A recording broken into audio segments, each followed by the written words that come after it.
Buenas tardes a todos, a todas. Hoy nos vamos a hacer un encuentro de interniveles entre el primer año de profesorado de filosofía y cuarto año, donde vamos a dialogar sobre cuestiones que, si bien tienen un desfasaje temporal, nos animan a pensar juntos los vínculos acerca de las ideas o de las experiencias humanas que conforman distintos relatos, animándonos a jugar con ellos. En este caso, el tema de hoy que vamos a tratar de dialogar con los estudiantes, tanto de primero como de cuarto, vamos a hablar de una relación entre mito y temporalidad. Pareciera ser que el mito, como lo vemos en la filosofía arcaica, es algo que se termina con la aparición del logos. Sin embargo, en pleno siglo XX estamos viendo que los mitos siguen vivos, que tienen otras características, otros ropajes, otros lenguajes, pero que están ahí conviviendo con nosotros. En este caso en que nos vamos a encontrar, los estudiantes de primer año van a partir de interpretar la lectura del mito de la época arcaica. Y en el caso de cuarto año vamos a trabajar mínimamente la destrucción o la caída del mito de belleza en la teoría estética contemporánea a partir de la comprensión que Arthur Danto hace del arte contemporáneo. Si bien el mito de belleza, como dijimos, tiene sus raíces en Platón, a lo largo de la historia ha tenido distintas significaciones y distintas lecturas. De ahí que este espacio del siglo XI a.C. al siglo XX estamos jugando con dos concepciones del tiempo radicalmente diferentes. A lo que vamos es de qué manera podemos expresar, comentar y dialogar acerca de las funciones del mito, de las comprensiones del mito y de los lenguajes que la abordan, ¿sí? Le damos la palabra a los chicos de primer año y posteriormente a los chicos de cuarto y después dialogamos entre todos, ¿sí?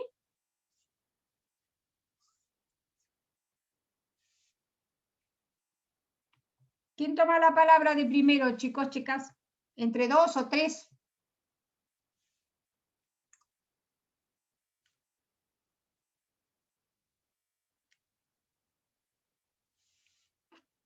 Silencio en la sala.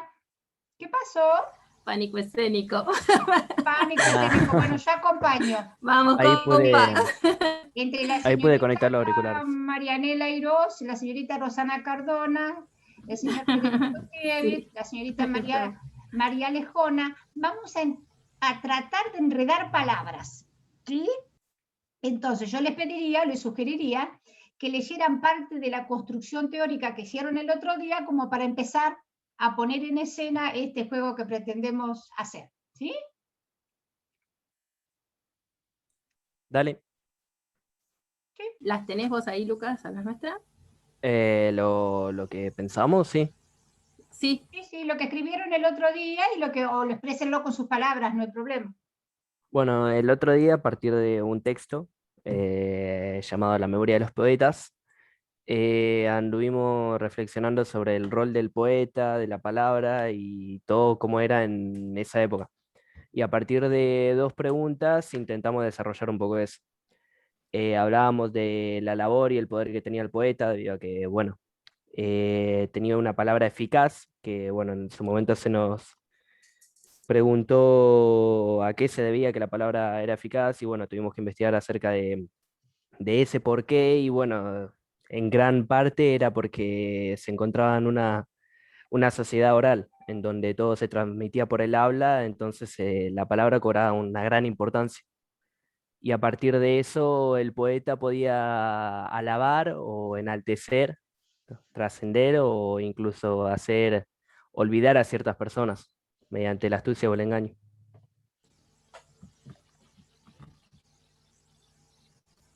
Después hablábamos también del labor del mito, de lo importante que es el mito para el poeta, porque es la base de lo que desea transmitir el poeta, siempre se refiere a él.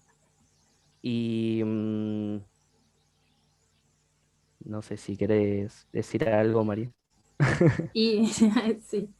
En cuanto a los mitos, que eran los que el poeta era quien nos transmitía, porque no cualquiera podía transmitir el mito,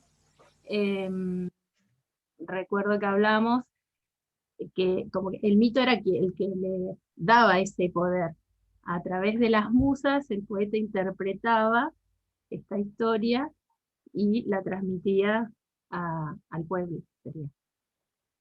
Y las musas tenían este poder de darle la memoria al poeta, pero también algunas veces podía engañarlo.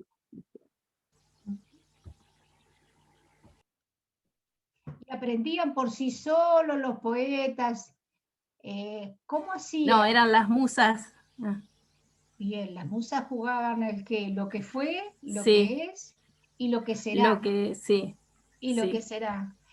Y Y el poeta interpretaba esto. interpretaba lo que, Trataba de darle un sentido, de seguir sosteniendo un sentido para que tenga poder, Claro. claro, muy para Y bien. en- seguir manteniéndose en el poder. Ujú. Ajá. Y él a través de la palabra rimada, con reglas, transmitía eso que las musas le decían. Bien. Lo que supuestamente las musas le decían, las reglas de mnemotecnia iban ajustando sus lecturas de la realidad y las diseñaba de modo tal que esta rimara. Bien, pero recuerdan ustedes que esa palabra del poeta no era divina. ¿Cuándo se convertía en palabra mántica? Cuando el rey de justicia la aprobaba. Y ahí se convertía en mántica y en eficaz. Era No eficaz. tenía discusión. Claro, no No, tenía no, no se la discutía. No se la discutía. Piensen esto, era eficaz.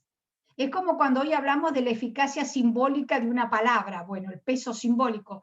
Estamos hablando de una palabra que era eficaz de por sí. Nadie la discutía, nadie la ponía en cuestión, ¿no? Entonces, cuando nosotros tratamos de pensar la época del mito, es muy difícil acercarnos a esa noción porque nosotros vivimos en un pensamiento lineal hace 20 siglos. Entonces, el tema de la eficacia es el tema de la verdad en el sentido divino. Verdad que se trastoca posteriormente. La aletheia era la verdad, pero la aletheia también era palabra mántica, palabra religiosa. Fíjense que esta cuestión de lo mántico religioso va a ser el fundamento esencial de lo que el mito representaba en la época. Muy bien, chicos, muy bien. Ahora vamos a saltar 20 siglos y nos vamos a parar en la estética. Vamos con los gente de estética. Hoy estuvimos hablando también acerca de el mito de la belleza que íbamos a discutir hoy con respecto a la función de este en el contexto social actual y de los modos que tenemos de decirlo, justificarlo, seguirlo, etcétera. A ver, estaba Lucas por ahí. ¿Tu compañera te dejó sola, Lucas? No, ¿dónde estás? No, Hola. hola, bueno, yo me llamo Lucas y bueno, estoy en cuarto año y no, están Ana y Catarina están. Bien, pero no te veo, Lucas. Estoy tan chicata que no te veo. Janina está escondida, Lucas está acá. Bien, ya me mareaste, Lucas. Hoy te he visto toda la tarde y bueno, ya estoy mareada. Dale, cuéntenle a los chicos de Bueno, primero.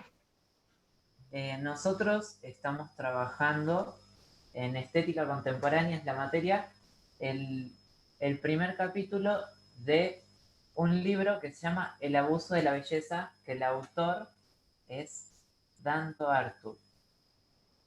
Y estuvimos haciendo un recorrido histórico por el concepto de belleza que, como dijo Amelia, pasando 20 después, eh, el concepto de belleza va a entrar en crisis. Ahora la pregunta sería, ¿por qué entra en crisis? Para eso estuvimos viendo cuál es la concepción de belleza que se tiene en cada época. y pudimos buscar algunos aspectos que, por ejemplo, en la época antigua, que es la historia que están viendo ustedes, el concepto de estética de belleza estaba con la armonía de los cuerpos, jugaba mucho con el desnudo de las estatuas, y lo bello era lo que tendía a ser perfecto.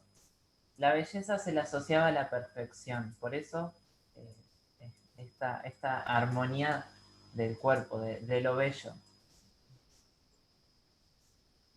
No sé si... Y también a la idea, de la belleza como asociada a lo que era la verdad y a la moral. Que algo bello era porque tenía como un valor moral como asociado. No sé si está bien dicho asociado. Después también pasó que en la Edad Media, como todo pasó por lo religioso, como que había una unión entre belleza, arte y religión.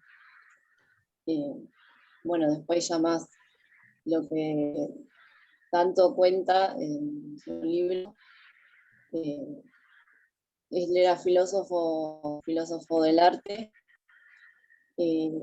Cuando surgieron las vanguardias en el siglo XX, es como que vienen a romper esa unión entre el arte y la belleza. Surgieron más o menos en el siglo 50, creo que era, ¿no, Lucas? 60, estaban las vanguardias, ¿cómo se llama? El expresionismo abstracto, que es como que lo que pasó que el arte puso como objetos estéticos a objetos que eran de la vida cotidiana. O sea, como que había una confusión entre lo que era la realidad y el arte. Ya no estaba el objeto estético, no era solo lo bello, sino que cualquier objeto podía ser arte. Entonces ahí como que surge una crisis, es decir, ¿qué es arte? ¿Todo es arte? ¿O qué papel, dónde queda la belleza? Porque si cualquier objeto, por ejemplo un vaso, pasa a ser una obra de arte, ¿dónde queda la belleza? Y bueno, Y acá Danto va a dar el ejemplo de un migitorio. ¿Saben lo que es un migitorio? Sí. Bueno, Sí. Danto va a explicar que si se introduce ese migitorio dentro de un museo, se lo considera obra de arte. Y nos invita a reflexionar por qué un migitorio en un baño no se considera obra de arte. Esto en relación a lo que venía nombrando Janina. claro, lo que él va a decir es que no es que fue el fin del arte como sostenían otros autores, sino es como el fin del lenguaje que se conocía para analizar el arte, para criticarlo. Como que fue necesario construir nuevas categorías, nuevos conceptos, para poder hacer una filosofía del arte y una nueva estética.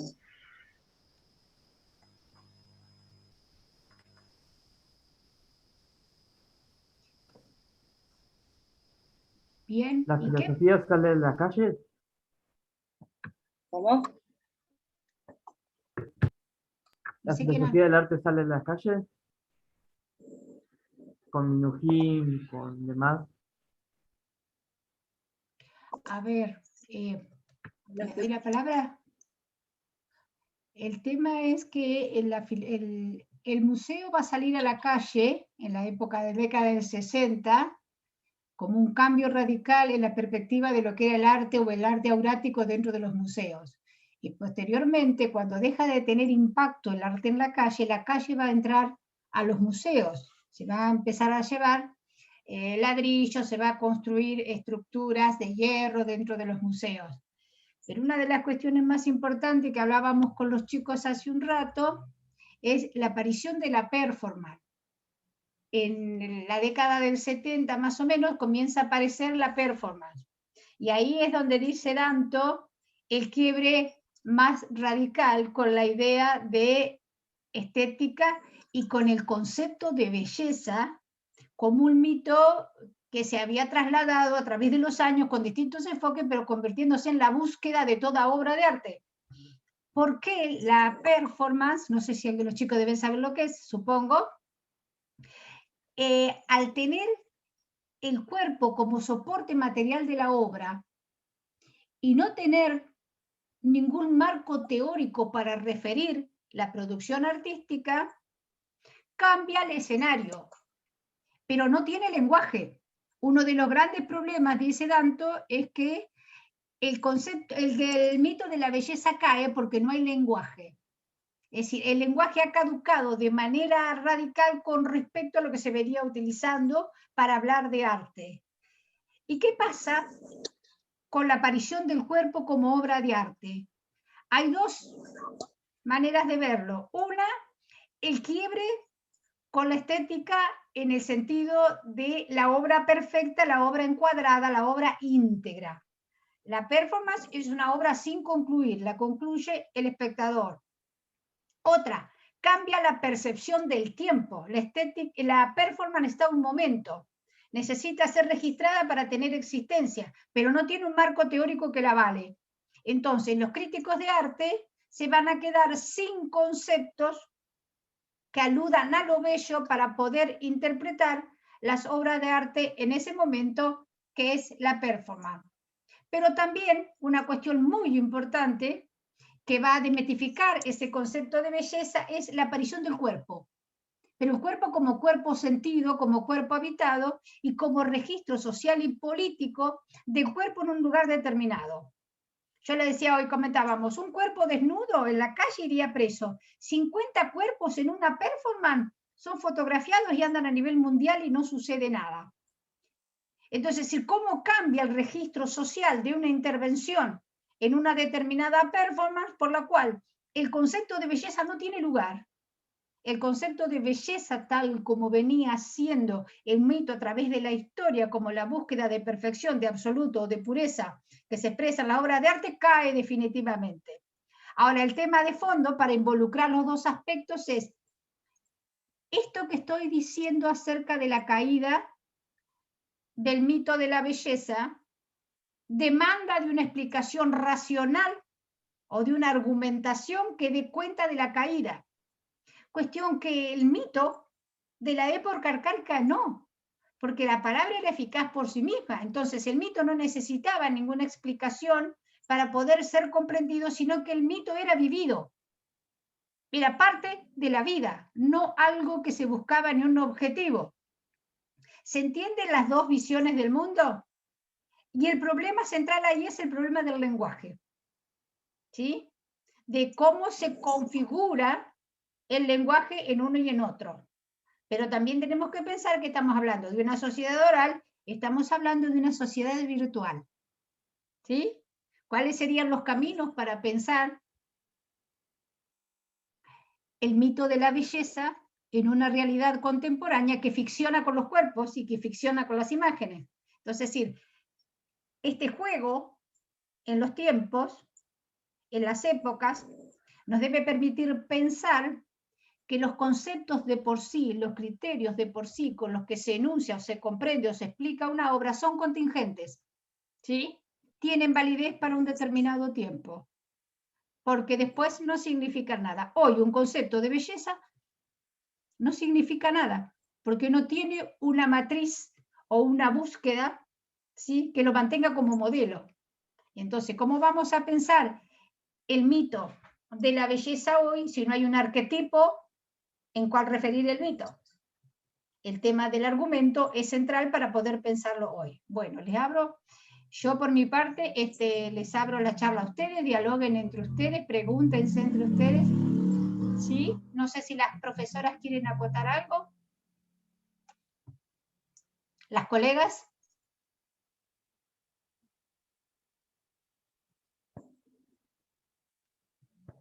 ¡Qué silencio! Por favor.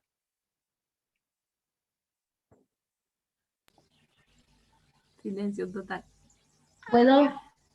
Sí, por supuesto, Evangelina. Bueno, nada, yo estaba yo estética la hice el año pasado, y estaba recordando esta cuestión de Danto y la cuestión de la caída de la cuestión del lenguaje y demás, que me parece que sigue subyacente, porque para poder pensarlo, creo que pensamos con lenguaje. Esto es mío, no es de Danto, convencida que no podemos pensar sin ese lenguaje. Y, y me parece que hace referencia a esa cuestión que decía Danto, que esta caída de los conceptos, esta ruptura ¿no? de la cuestión del museo, de estar por fuera, de estas cuestiones que tienen que ver con la obra cerrada, es lo que Adorno en su momento llama como momento de desesperación cultural. Esta cuestión de perder lo nominal, que como que se te va de las manos. Me parece que tiene que ver con eso. Que nada, era una acotación. Bueno, sí, más vale. Sirve para pensar, ¿no? Otra cosa se les ocurre, chicos? Cualquiera, si estamos dialogando, acá no hay Amelia, Sí. una pregunta. ¿El estilo qué papel juega cuando no hay una estética de la belleza? El estilo. ¿El qué cosa? ¿El ¿qué- estilo? el estilo qué papel juega? No hay, Lo que pasa es que el no hay estilo te ninguno. tenés que preguntar qué es lo que tenés como impronta personal, creativa o imaginativa vos y cuánto te viene impuesto por lo que has aprendido institucionalmente. Es decir, ¿sí? Una cosa es que vos seas escultor o seas pintor por motus propio, y otra cosa es formarte profesionalmente, donde aprendes técnicas, estilos, movimientos, significados. Es decir, es como que te van cooptando el espacio de creación y por ahí terminás pintando de un estilo u otro por la influencia que ha tenido la teoría o las técnicas acerca de lo que querías hacer. Digo yo, se me ocurre. Acá tenemos una profesora de arte, así que puedo opinar ahí, ¿no? Sí, No. sí, yo creo que el estilo, estaba calladita, no, lo que decía Fede, el estilo quizás tiene más que ver con el oficio también, ¿no? Con la hechura, más que con la belleza.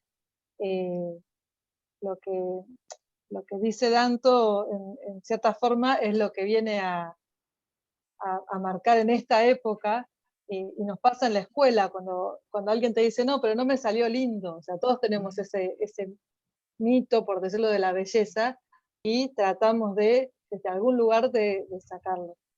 Pero bueno, una cosa es lo que nosotros leemos en la teoría, y en la práctica quizás va por otro lado, es más difícil de llevarlo a cabo. Y por eso se confunde tanto estilo con corriente o con belleza en sí mismo. Pero bueno, el estilo sería más bien el motu propio que cada uno le da a la impronta que está dejando. Y tiene mucho que ver, es como decir, para mí en lo personal, ¿no? Es como decir la escritura. Cada uno tiene su forma de escribir, bueno, y es lo mismo en la pintura, en la escultura, en el grabado o en el área artística que elijas. No sé si se entiende, soy mal explicando. Sí, no. Porque Danto te dice, el arte ha muerto. Claro. Porque se ha quedado sin Tal cual. palabras. No tiene palabras. Entonces, cuando vos decís el arte ha muerto, pareciera que estamos diciendo que la gente no pinta, no hace escultura, no. El arte ha muerto porque no tiene palabras, pero también el hecho de la inclusión de los nuevos materiales.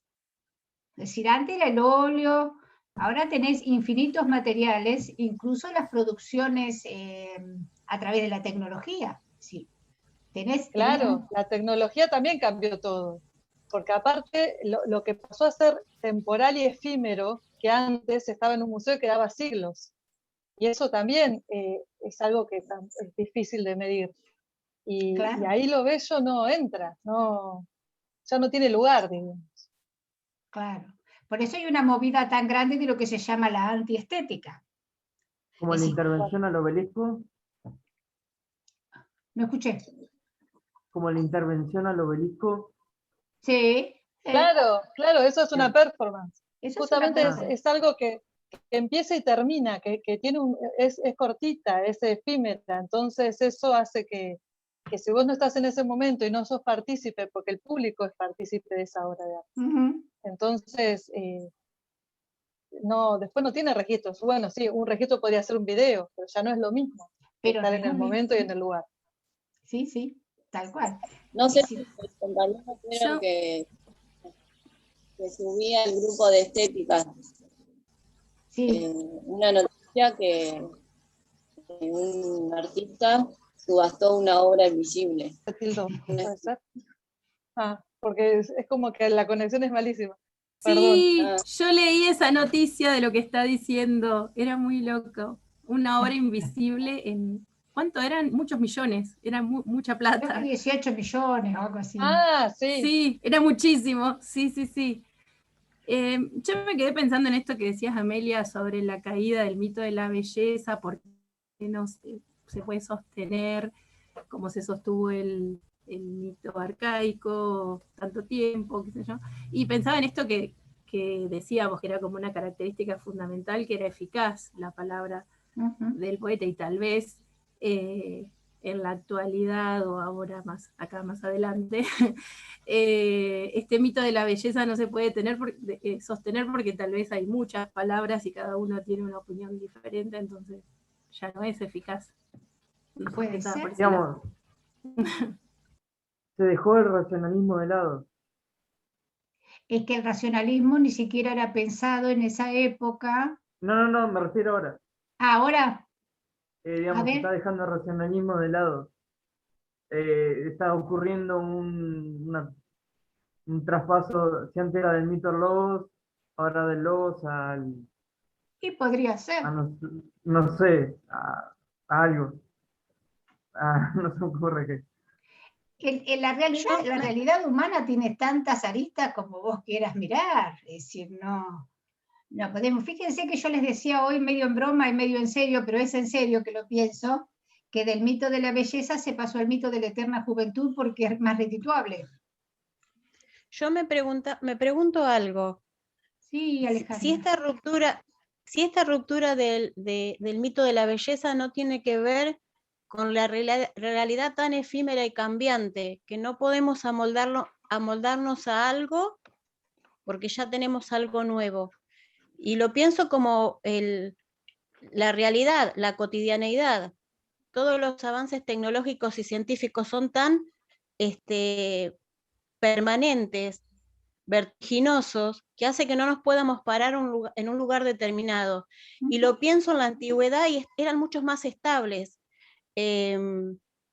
Lo veo de esa forma, como que estaban más de una forma más lineal. tiempo, tal vez. Sí, más tiempo, no sé cómo explicarlo, pero como que era una sociedad que estaba más organizada. Esta sociedad en tan el rápida, tiempo. tan avanzada. Nosotros no podemos organizarnos en el tiempo porque los cambios son permanentes. Y me pregunto, ¿no tendrá que ver con eso? Que ni siquiera tenemos un modelo de belleza, que también hace que de alguna manera un referente haya, porque no existe.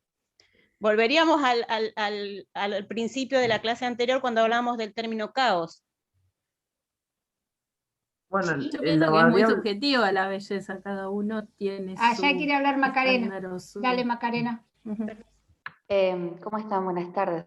En un primer momento yo me preguntaba cuando Lucas estaba exponiendo de cuarto, no Lucas, nuestro compañero, que decía que respecto al mito de la antigüedad, él lo consideraba, la idea de belleza la asociaba a la perfección. Y lo que yo me pregunto es, ¿qué tipo de concepción tenían respecto a la perfección? Porque si uno analiza las obras, quizás... puedo equivocarme, ¿no? Pero creo que lo que era que concebían como escultura y eso, eran como más gordos, más esbeltos, más... en cambio, por ejemplo, si lo podemos considerar hoy, esto asociado a lo estéticamente bello, por así decirlo, y esto de la eterna juventud, también tenemos un montón arraigado en estos medios masivos de comunicación que lo bello es lo flaco, o sea, todo lo que la moda no impone, ¿no? Y también emerge por debajo un montón de disidencias y cuánto hay acerca de la gordofobia. O sea, me parece espectacular que hoy en día no haya algo normalizado respecto a qué es lo que tiene que ser bello y podamos vivir con mayor libertad respecto a qué es lo que consideramos bello y qué no. O sea, que podamos problematizarlo y que no sea una sociedad estructurada como la que teníamos en la antigüedad respecto a qué sí se hace y qué no. Y justamente el amalgama que tenemos en todas las aristas respecto a la tecnología y cierta cantidad de pensamiento construido a través de la época, nos invita a problematizar, y creo que más allá del avance que tengamos en que todo va surgiendo y van haciendo muchas cosas, tenemos muchas más libertades, porque justamente la validez, o sea, cambia, y tenemos un montón de presupuestos acerca de cómo observar la cosa y desde dónde hacer una validez o una observación o una crítica. No sé si se entiende lo que quiero decir. Sí. Por ahí la primera pregunta estaría bueno poder pensarlo acerca, o si me la pueden responder, acerca de cómo también que lo estamos estudiando nosotros respecto a esa época antigua, cómo asociaban lo bello con lo perfecto, pero por una cuestión de perfección arraigada que sí. A la verdad y a la moral le habían dicho, ¿no? Me parece que se asociaba también, que tenía que ver con eso. Más que nada al equilibrio. Los griegos buscaban el equilibrio de las formas. Entonces, la las simetría. esculturas, no sé, Lucas, te doy la palabra si